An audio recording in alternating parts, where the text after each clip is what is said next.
Voilà donc, je m'appelle Moustapha Kounta. Je suis membre fondateur du collectif des acteurs du tourisme. Et dans le cadre de la réalisation de notre programme, nous venons aujourd'hui d'effectuer un éduc-tour de repérage qui concerne essentiellement le tourisme religieux. Et nous avons pu aujourd'hui passer dans différents lieux de culte, rencontrer des personnalités du monde religieux, aussi bien musulmans que chrétiens.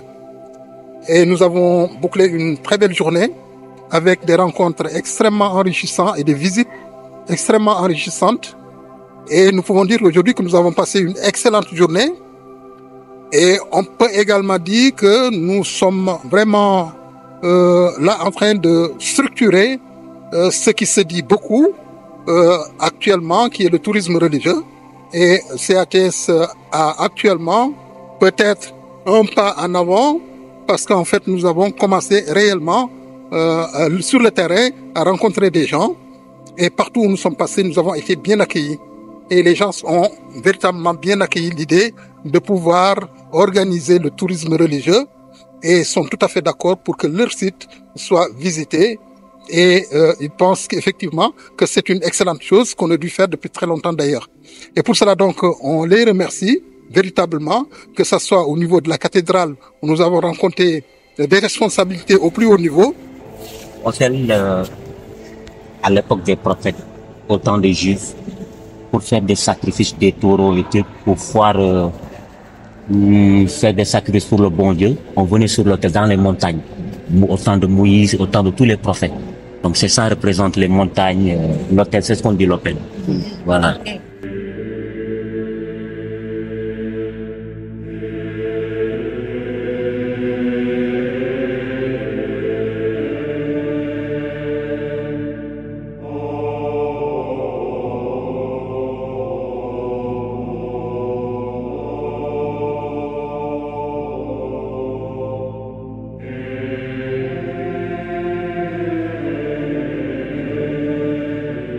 Lors de sa visite, ici en 92, au Sénégal, donc lorsqu'il est venu, la première phrase qu'il a prononcée, c'est ça. N'ayez pas peur. Et la seconde phrase, c'est soyez vous-même. Donc ça, c'est une devise que les hommes de foi ont.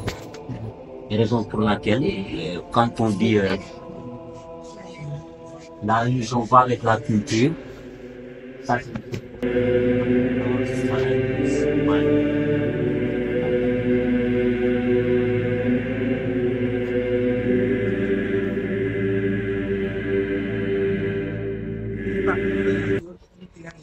c'est sa première phrase, n'ayez pas peur.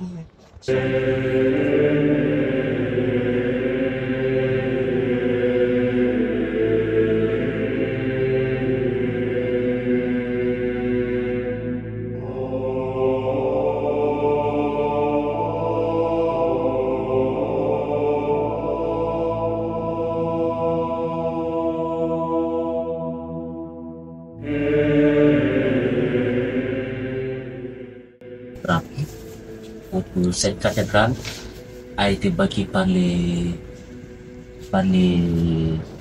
militaires français.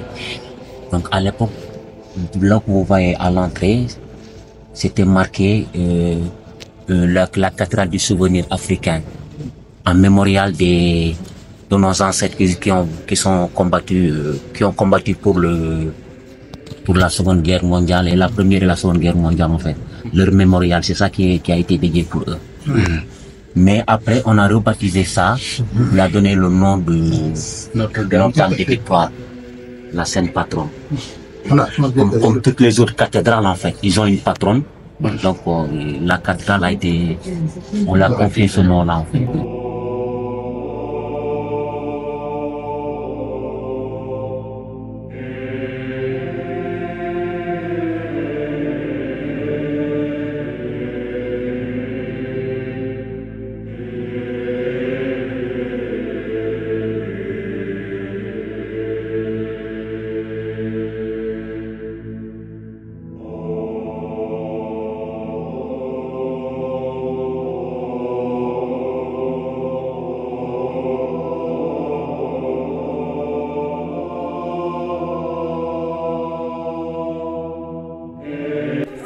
Nous avons assisté à une visite, nous avons eu droit à une visite guidée et nous avons même pu effectivement avoir l'honneur d'écouter un chant de la chorale.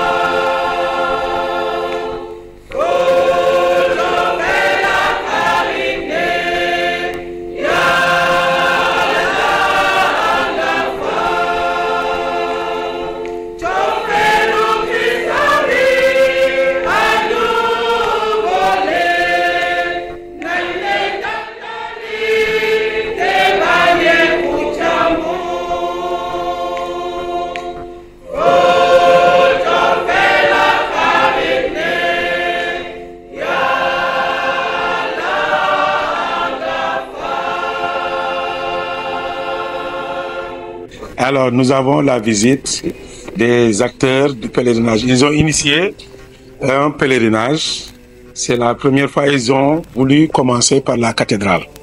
Donc, nous allons leur donner la parole pour qu'ils puissent se présenter un peu ce qu'ils veulent faire. Moi, je vais vous présenter notre présidente, qui va vous expliquer. C'est encore l'honneur à la présidente. Bonjour à tous. Vraiment, on s'excuse de vous avoir dérangé dans votre répétition. Voilà, aujourd'hui, nous sommes en train de travailler sur la structuration du tourisme culturel et religieux.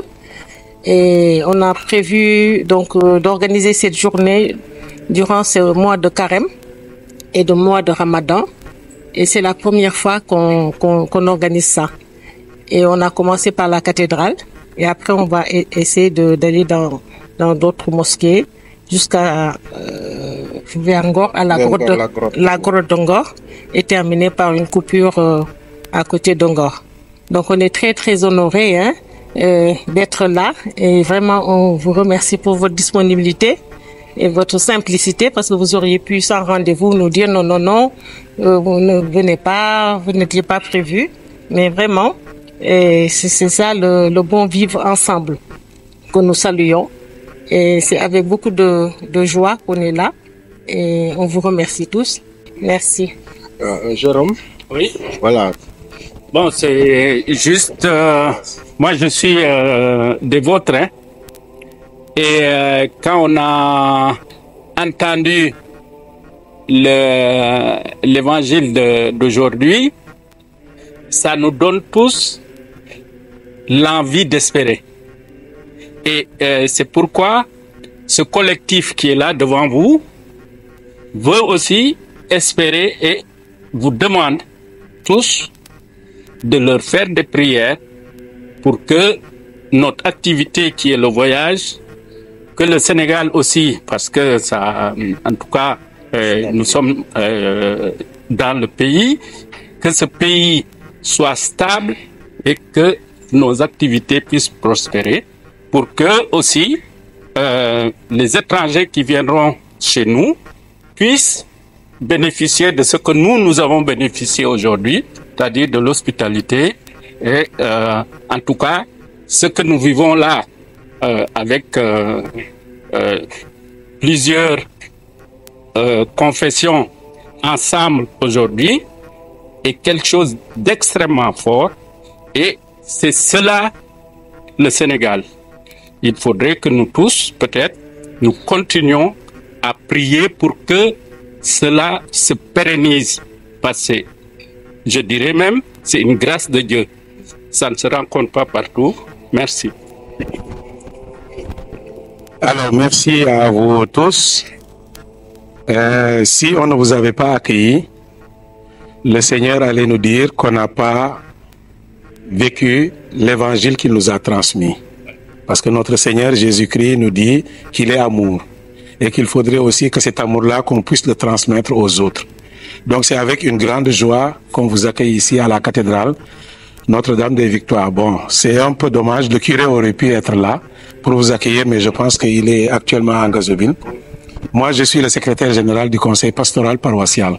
Parce qu'à la cathédrale, il y a un conseil pastoral paroissial qui est composé des différents membres des différentes entités de la paroisse pour aider le curé et les vicaires à pouvoir diriger la cathédrale. Parce que la cathédrale, c'est déjà la paroisse de l'archevêque. Donc l'archevêque est ici. Donc c'est quand même quelque chose, beaucoup de boulot. Et parmi les entités, il y a la chorale. La chorale Notre-Dame des Victoires, qui se compose d'une 60aine de choristes. Ça, c'est la grande chorale. Mais en plus de la grande chorale, il y a encore une autre chorale, la chorale des jeunes. Et puis une 3e et une 4e même chorale. Et quand il y a une activité comme Pâques qu'on prépare, on chante tous ensemble. Ça veut dire que nous sommes déjà unis dans cette paroisse avant de s'ouvrir aux autres. Et comme on est dans un Sénégal, souvent quand les gens ils parlent de dialogue islamo-chrétien, je me dis, nous ne devons même plus parler de dialogue islamo-chrétien parce qu'on le vit. Donc j'apprécie à sa juste valeur ce que vous êtes en train de faire. Et ce serait bien que le monde entier puisse voir ce que nous sommes en train de vivre ici au Sénégal. Cette entente qu'il y a, chacun vit sa religion, mais ça ne nous empêche pas d'être là. Et personne ne peut reconnaître qui est qui, si on ne le dit pas. Et souvent, les étrangers qui viennent ici, ils nous disent vraiment la manière dont vous vivez. Ça, on ne peut même pas l'imaginer dans notre pays. Donc, on ne doit pas s'arrêter ici. On doit transmettre ce message-là aux autres. Donc, vraiment, on est très ravis. J'ai entendu Jérôme, je ne sais pas s'il y a encore beaucoup de Paul, Jean, etc. et même de Marie. Ce serait bien aussi que l'on puisse intégrer ce pèlerinage-là, donc pour qu'on puisse montrer réellement que ce n'est pas de la triche, mais c'est bien réel ce qu'on est en train de vivre. Alors vraiment, on vous encourage, on vous dit encore merci. Donc, et on vous dit, la porte est toujours grande ouverte. Vous pourrez venir ici quand vous voudrez.